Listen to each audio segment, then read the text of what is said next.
Dans cette vidéo, on va apprendre une petite valse à la guitare.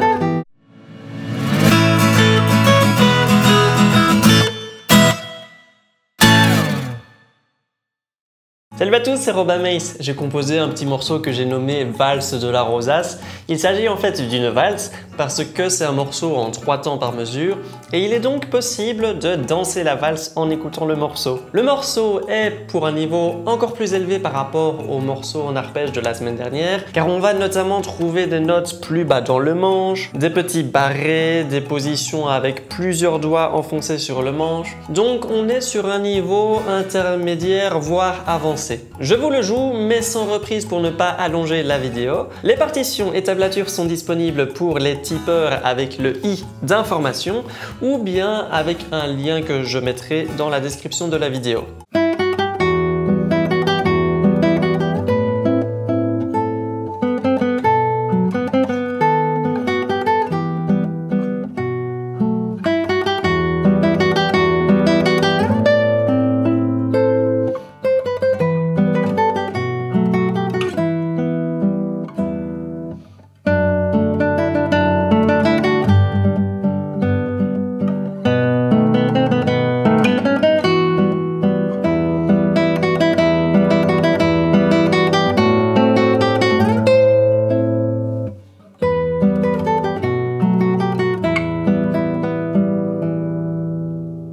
Au niveau de la structure, c'est assez simple. On a une partie A, une partie B, et puis au primo, la première fois qu'on joue le morceau, il y aura une reprise qui fait qu'on reprend après l'anacrouse du début du morceau. Il faut donc rejouer tout le morceau et bien respecter le fait de passer au secondo à la fin du morceau pour cette fois conclure par une double barre de mesure. Donc la structure c'est AB, AB. Alors vu que le morceau est plus avancé et qu'il y a donc plein de notes, je ne vais pas expliquer toutes les notes qu'on rencontre, sinon la vidéo durerait trop longtemps. Néanmoins, s'il y a des notes que vous ne savez pas où elles se trouvent sur le manche, éventuellement jetez un coup d'œil à la tablature pour être éclairci. Faites aussi attention à respecter les doigtés écrits sur la partition pour faciliter l'exécution du morceau. Donc ici, je vais un peu parler d'interprétation. Au niveau des voix, il y en a 3, les aigus, les basses et les notes intermédiaires qui servent à remplir l'accompagnement. Il faut bien entendu mettre la mélodie en valeur qui est située dans les aigus. De temps en temps, on retrouve des appoggiatures, ce sont des notes étrangères à l'harmonie d'une même mesure et elles se résolvent plus tard. C'est le cas de la 3e mesure. On a dans les aigus un si dans une harmonie de la mineur qui se résout le temps de la mesure d'après sur le la. À la mesure 12, cette fois, on a un ré dans l'harmonie de la mineur qui se résout sur le do de la mesure d'après.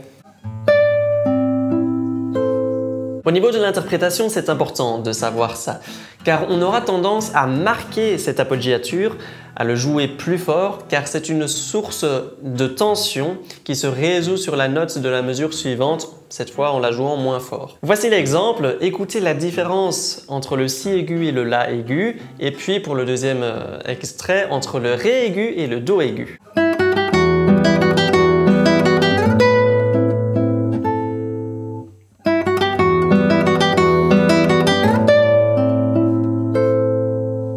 À la mesure 24, le fa dièse de la mélodie est encore une fois une appoggiature qui se résout sur le mi de la mesure suivante.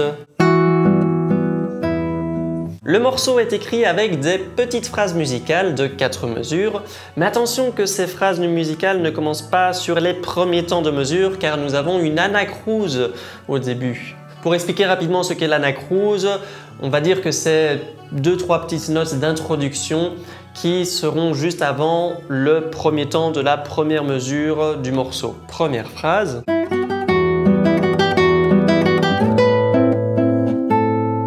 Deuxième phrase.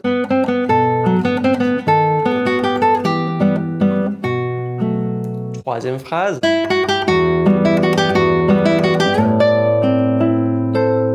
Et quatrième phrase pour terminer la première partie.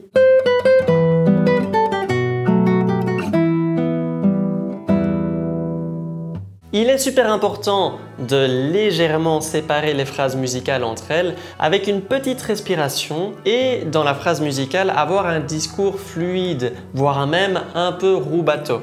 Je vais vous jouer le début du morceau en étant premièrement très rigoureux rythmiquement, et puis je vais le jouer en prenant un peu plus de liberté dans les phrases musicales et en prenant le temps de respirer un peu pour passer à la prochaine phrase. Écoutez la différence.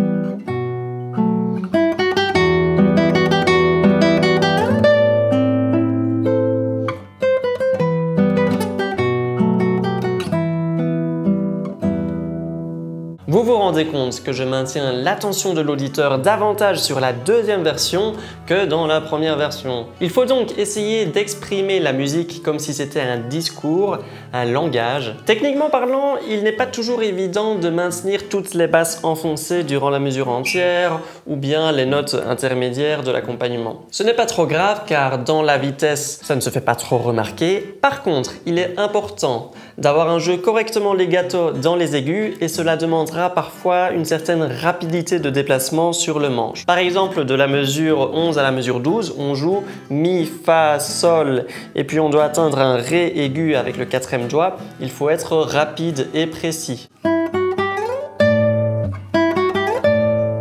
À la mesure 14 et 15, on joue Si, La, Sol, Fa dièse, une petite gamme qui descend.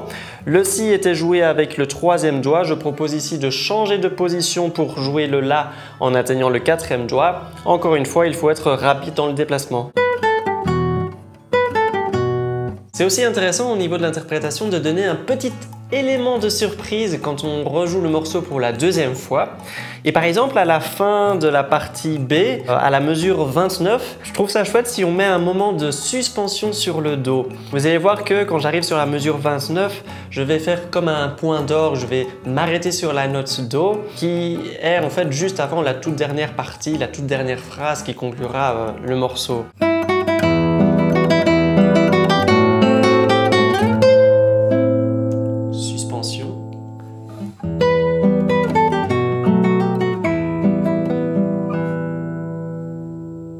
On pourrait éventuellement parler des tensions et résolutions en fonction des harmonies, des mesures, etc. Mais je pense que le plus important pour la bonne interprétation de la pièce, c'est mettre la mélodie en valeur, faire attention aux appoggiatures, créer des phrases musicales et ne pas oublier de respirer entre les phrases musicales. Petit pouce en l'air si vous avez aimé la vidéo, j'espère que certains guitaristes un peu plus avancés seront intéressés d'apprendre cette petite valse. Commentez-le moi si c'est le cas. Abonnez-vous avec la cloche pour ne rien manquer de la chaîne autour de la rosace et on se voit dans une prochaine vidéo.